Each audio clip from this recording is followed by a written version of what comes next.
Getting to 10% body fat is not about luck, genetics, or starving yourself. It's about following a system. Today, I'm sharing 21 key lessons that got me to 10% body fat, and if you follow them, I promise you, you'll get there too. Let's go. Okay, section number 1 is gonna be the game plan phase. We got 5 important lessons for you in this phase, and the very first thing that I did and that you need to do is you have to set up the SMART goal. So you might be thinking like, what the hell is a SMART goal? So basically it stands for specific, and we're gonna break this down for you in just 1 second, but specific goal, measurable, attainable, relevant, and then time-oriented. So the very first thing you have to ask yourself for specific is, what specific goal are you trying to achieve? Is it like you're trying to get down to 10% body fat? Is it you maybe want to get down to even 15% body fat, lose 20 pounds? Like whatever it is, try to be as specific as you can. Measurable. So what actual steps are you going to take to get you towards that goal? And we're going to talk all about this just later on in the video, but in terms of the workouts, nutrition. So we'll talk more about that. We'll save that for later in the video. Attainable. So make sure you can actually attain it and it's not like too unrealistic. Relevant. So make sure the things you're doing are relevant to the goal you're trying to accomplish. For example, if you're trying to lose 20 pounds of fat or get down to 10% body fat, you probably don't want to be running too many marathons, as an example. And then time-oriented, how long is it going to take you to achieve this goal? And again, I have more info on that later on in the video that you're not going to want to miss out. So when I was a coach, believe me, this was my mistake like 10, 15 years ago. I typically didn't set the SMART goal with my clients, and they'd come to me basically saying like, my goal is to lose fat. I'm like, okay, cool, let's go, let's get into it. But we never really kind of did the things that I just talked to you about. And we saw some results with my clients, but we really didn't get over the edge. But then when I started implementing this SMART goal with them, we had clear, actionable instructions to get them to their specific goal, and then everything changed. And this is why you need to do this phase. And think of it this way, if you kind of skip this out, it's almost like going to like a football game. Let's say you play football, soccer, baseball, whatever your sport is, without a game plan. Like imagine like I'm a Bills fan, so let's say the Bills just show up on Sunday to play their game, but they had no game plan at all and they just kind of played it. Well, it's the same thing if you like don't set this up, but you jump right to the workouts, nutrition, et cetera, et cetera. So the very first thing that you need to do is you have to set up the SMART goal. Lesson number 2, don't go 0 to 100 and don't try to change everything overnight. So in cross country, right? Let's say you're watching or running like a 5K or a 10K race. Do you ever notice like that one guy who starts off like super hot? Like he's sprinting off the bat and he's off to a good lead, but then like a quarter way into the race or so, he just completely dies off and he can't finish the race because he's just so tired because he's sprinted off the bat. Well, it's the same thing when it comes to fat loss. And a lot of guys make this mistake. We try to sprint off the bat, but then we die like not even completing half the race. Well, getting down to 10% body fat, guys, or even like 15% body fat, it's a marathon. It's not a sprint, and you got to pace yourself. So instead of trying to doing like 5 workouts a week, like, all at once, down your calories, down your protein, trying to be perfect, what I want you to do is just start small and then work your way up. So it might be getting like a couple workouts in per week, maybe going for like a walk, maybe just eat a little more protein and less carbs, like whatever it may be. Start with more just like a few things at first, opposed to going 0 to 100. Because if you try to sprint off the bat, I promise you, you're going to die not even halfway through the race, which leads me to my next point. Let's get into it. Lesson number 3, and this ties into lesson number 2 a little bit, but it's going to be stacking small wins. So William McRaven, he was a U.S. Navy SEAL commander, basically at the top of the chain. He was doing a speech one day, and he was talking about the most important part of his day, and I still remember this because like it still stands out to me, but he said the most important part of his day was making his bed. Think about that. And everyone's kind of like, what are you talking about, like making your bed? The reason why he said it's the most important part of his day is because he said it starts your day with a win, and it starts it off on the right track. Well, it's the same thing when it comes to fitness and dropping fat. You want to stack small wins. So remember, we talked about not going 0 to 100, but we want to start getting wins and seeing some progress right away. So maybe it's just like getting like a mini walk-in, maybe it's like meal prepping, maybe it's just like getting a workout in for the day. Like whatever it may be, try to stack small wins. Like you might not think it's a big deal of like, let's say going to bed early, for example, or making your bed in this case, but the more small wins you can stack, the more discipline you're going to build, and those small wins are going to lead to massive wins in the future. Lesson number 4, it's going to take a lot longer than you think to try to get down to 10% body fat.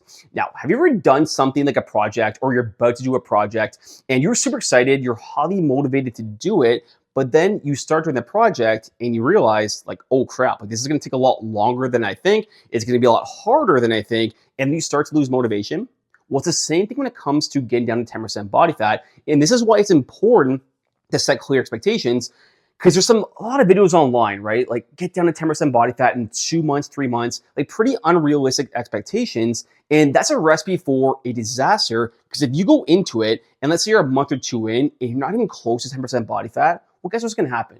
You're going to lose motivation and you're probably going to fall off. So what I'm going to recommend to you, and this worked well for myself, is give yourself 6 months to a year and then reassess after that. And it's so much better to focus on process-driven goals opposed to results goals, right? So just do the things that you know you should be doing, and then the results will eventually come into the place. If you can have that mindset, I promise you, it's gonna make it so much better in mental health. You're not gonna get discouraged, and you're not gonna quit. Okay, last lesson before we get to the nutrition blueprint, but lesson number 5 is gonna be taking perfect action, as consistency is king. And I promise you, this is the number 1 trait that got me down to 10% body fat. And I think a lot of people think that I enjoy working out. Like for me, leg day, I'd rather take an uppercut from Mike Tyson, the jaw, opposed to like a leg day workout. Like absolutely hate it. But for me, when I don't feel like working out or just don't feel like doing it, especially leg day, I quote unquote, to use a baseball reference, I hit a single, even if the workout's not great, I'll get it done and just live the fight another day. And I encourage you to do the exact same thing. Like you don't have to hit a home run every single day. Some days you just got to get on base, move the next day, keep the positive momentum going. Where I think a lot of guys get in trouble, we go like either all out or we completely crash. And it almost looks like this, right? Like the journey, like the fat loss journey, where in reality, you want to be something more like that. And I'm going to really encourage you to taking perfect action, even when you don't feel like doing it. It's better to do something, like even 2 workouts a week, like opposed to like 5 if you missed a day, opposed to just like saying, I'll start back on the Monday, for example. We're done in section number 1. Let's get to the fun part now. Section number 2, getting into the nutrition blueprint. Welcome to phase number 2, the nutrition blueprint. And lesson number 6 I have for you is you have to pick a nutrition protocol that best fits your lifestyle. So I remember Matt and Dave, like they were really struggling before. They're kind of like guessing at how many calories they're taking in. They tried to starve themselves, doing a bunch of different diets. But no matter what they did, they just couldn't lose that belly fat. But then once we started implementing a nutrition system that fit their lifestyle, everything changed and the fat just started melting off. And what we really coach, and I'll explain more on this on the next point, is the Weekend Warrior and the Eat Like a King. And once you have a nutrition system that fits your lifestyle, everything changes, it's sustainable, you keep the fat off, and you're never gonna feel like dieting again. So number 6, pick a nutrition protocol that fits your lifestyle. Now let's talk a little bit more in terms of what works best for you and how to actually set these up. Lesson number 7, setting up your calories and your meals. So let's get right to the point. So for fat loss, a very good rule of thumb in terms of how many calories you need to lose fat is take your body weight in pounds and times by roughly 10 to 11. So if you weigh 200 pounds, you times by 10, 2,000 calories per day. If you're a little more active, let's say you walk a little bit more, then you can times by 11. I'm not going to try to do 200 times 11 at the top of my head, but body weight in pounds times 10 to 11, depending how much you move. Now, here's the cool part and something awesome I'm going to do for you. Like, let's say you absolutely hate the thought of counting calories and you're really not sure if you want to, do the counting method with like more of your favorite foods implemented in, or more like bigger meals like Eat Like a King, but a little more strict diet. There's a free quiz down below in the comments. Fill it out. It'll take you 2 minutes. I will literally get back to you in terms of what diet you should be doing, like Weekend Warrior or Eat Like a King, and I'll tell you exactly how to step it as well. So grab it down below, but now let's get to the next point. Lesson number 8 is going to be setting up your protein, and I'll tell you the simple formula in just 1 second. But I remember Scott, like he used to really struggle getting his protein in. Like he had too many calories and too many carbs. Basically, all we did is we increased the protein without even really counting calories at this point. And because he increased the protein, he felt more full. His calorie intake naturally went down, and his gut just melted off. So how much protein you need per day is the $1 million question. I love this formula. It's super simple. Take your body weight in pounds and times by 0.8. So with a 200-pound example, because we'll keep it super simple for my math, 200 pounds times 0.8 would equal about 160 grams of protein per day that you need. Don't worry about carbs or fats. Focus on calories, which we talked about before. focus on protein, and you're well on your way to getting down to 10% body fat. Lesson number 9, and this is such an underrated one, but you want to plan out your meals for maximum adherence. If you don't plan, you fail. It's as simple as that. Now, I can tell you, like when guys start hitting like a plateau in our program, or maybe they're just like struggling a little bit, it usually comes back and we pinpoint it to they stop planning out the meals for the week and they just kind of winged it. So here's what you need to do. There's 2 ways you can do it. Number 1, that you don't have to meal prep. So this is one option. Number 1, though, you can meal prep, let's say on Sunday. What I like to do, and works well for me, is I like to meal prep just like 1 day in advance. So if I'm cooking for Sunday, I'll cook for Monday. If I'm cooking for Tuesday, I'll cook for Wednesday, Thursday, Friday, etc. So you can do it that way, that like all your meals are planned out. Or the second thing is, if you absolutely hate meal prepping, is just know what you're going to eat. Right? Let's say you wake up Monday morning, you want to know what you're having for obviously lunch and dinner. If you go home after work and no game plan and Uber Eats is right there, it's probably not going to end well for you. So make sure you plan out your meals for maximum adherence. If you don't plan, you're going to fail. Lesson number 10, and this is an underrated one as well, but try to get rid of as many tempting food options as you can at home. Now, I'm going to say a very extreme example, and please don't correlate it to food because it's not the same at all, but you'll see what I mean. That kind of really illustrates my point. Like, let's say a drug addict is trying to recover, but they're trying to recover and they surround themselves in an environment where there's like tons of drugs. It's probably not going to end well for that drug addict trying to recover, right? Especially if the environment's there, they got drugs, like they can have access to it. They're probably going to relapse at some point and go down a slippery slope, right? And again, please don't correlate to food because it's not the same, but hopefully you get what I'm trying to say.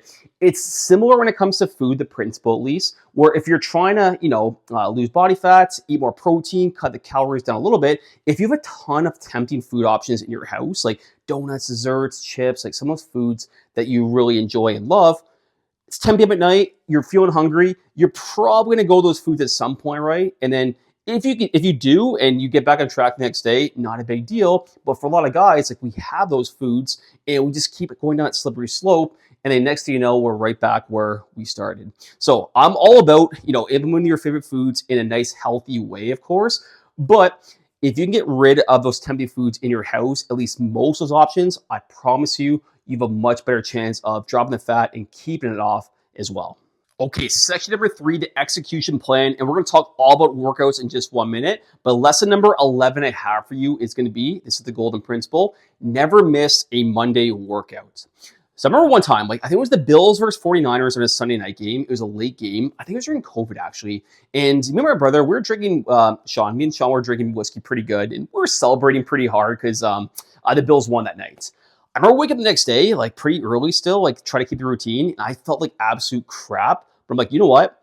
No matter what, I'm not missing this Monday workout. So I think it was 20 to maybe 30 minutes into the leg workout. I actually threw up in the gym. I went to the washroom, I threw up. But you know what? It sounds ridiculous, but I was just kind of punishing myself for the bad behavior I did on this Sunday, and I still kept my routine down. Obviously, the logical thing would be okay, just miss the Monday workout or do it later and you'll feel better. But for me, I'm I'm going to punish myself because I kind of messed up a little bit on the Sunday. I'm going to do it no matter what because I'm going to make it non-negotiable with myself, and I just continue to keep that routine down. As painful and as uncomfortable as it was for that 1 hour. So moral of the story, never miss a Monday workout, no matter how bad or tired you feel on that Monday. Lesson number 12, and this will be a bit of a quick one before we get more to the tactical stuff coming up, but lesson number 12 is going to be how often should you work out per week?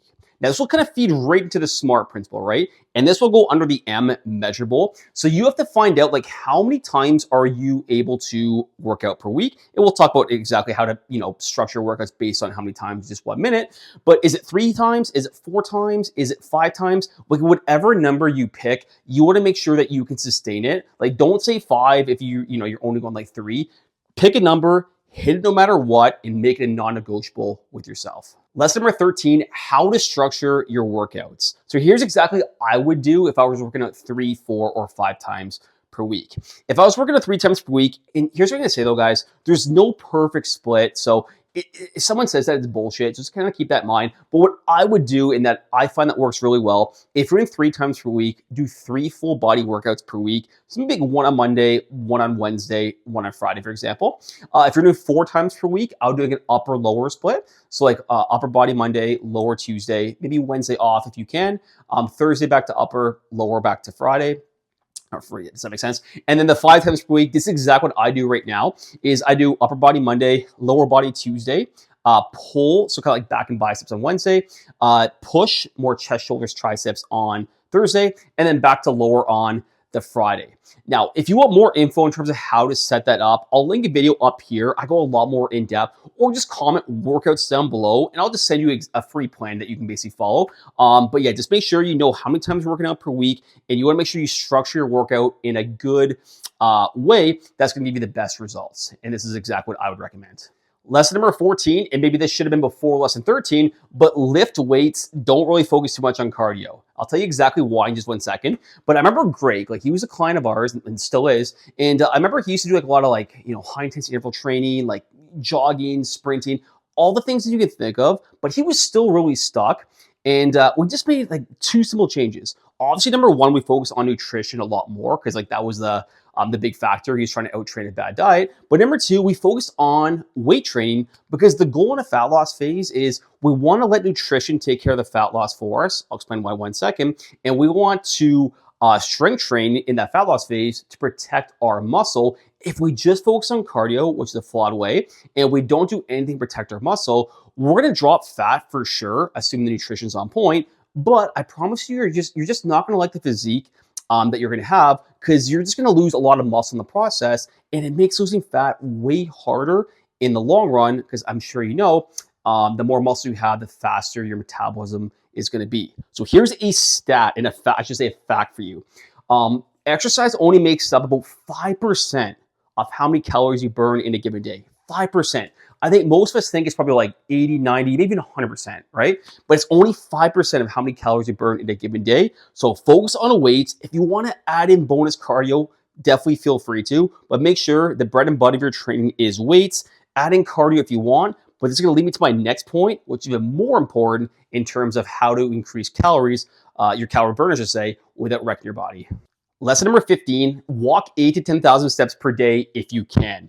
So for me, like I used to do 5 strength workouts per week, plus like 2 HIIT training workouts on top of it. So like Tabata work and like sprinting, stuff like that. But I just made one simple change in terms of switching to HIIT training. Instead of doing HIIT training, I switched that to focus on step count. So I still kept my 5 strength workouts per week, but I switched HIIT training to step count. And I promise you, my body got so much better in terms of my body recomp. There are obviously different things I did as well in my training. Like I just made a video on that and you can check it out.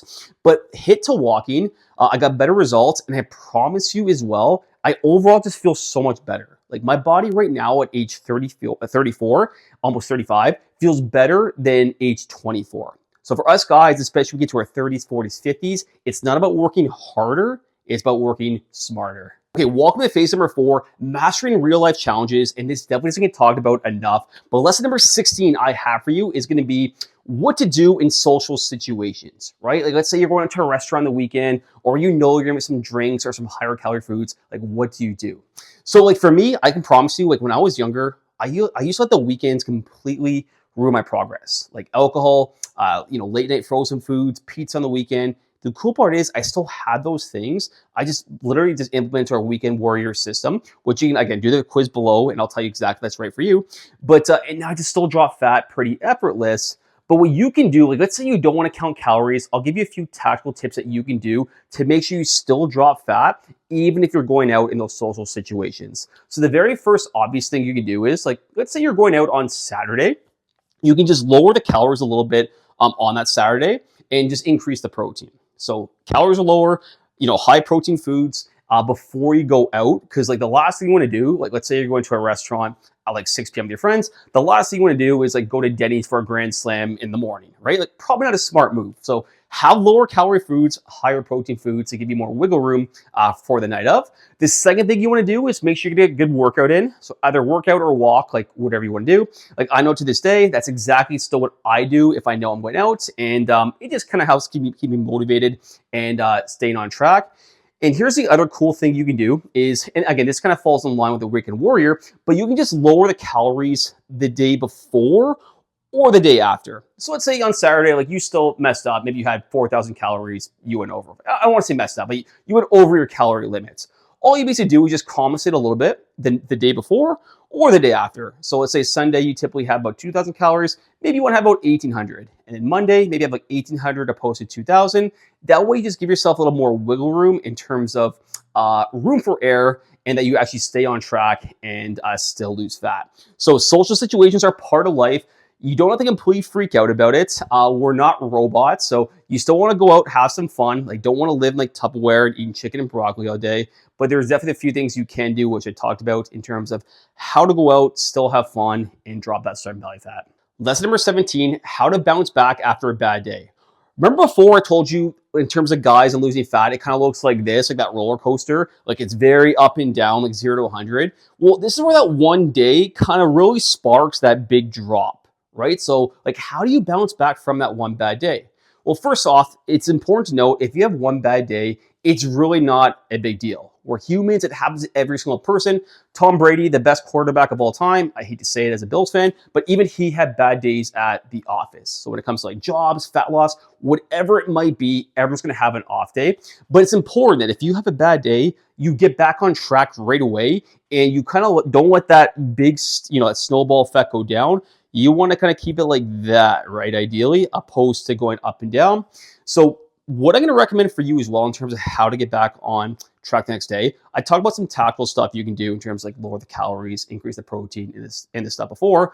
But something that we don't really talk about enough is you want to have a deep reason why. So like, why are you trying to get down to 10 to 15% body fat? If you have that deep reason why, it's going to keep you motivated, and I promise you, it's going to minimize those big swings up and down. Because if you have a bad day, if you have a deep reason why, you're going to get right back that focus. If you don't, there's just a better chance that negative snowball effect continues. So that's how to get back on track the next day, and don't beat yourself up if you had a bad day. Lesson number 18, you're going to hit plateaus, never quit. Now, I promise you, in my life, I've battled a lot of adversity. I failed a ton of things, but if there's one thing I don't do is I never quit.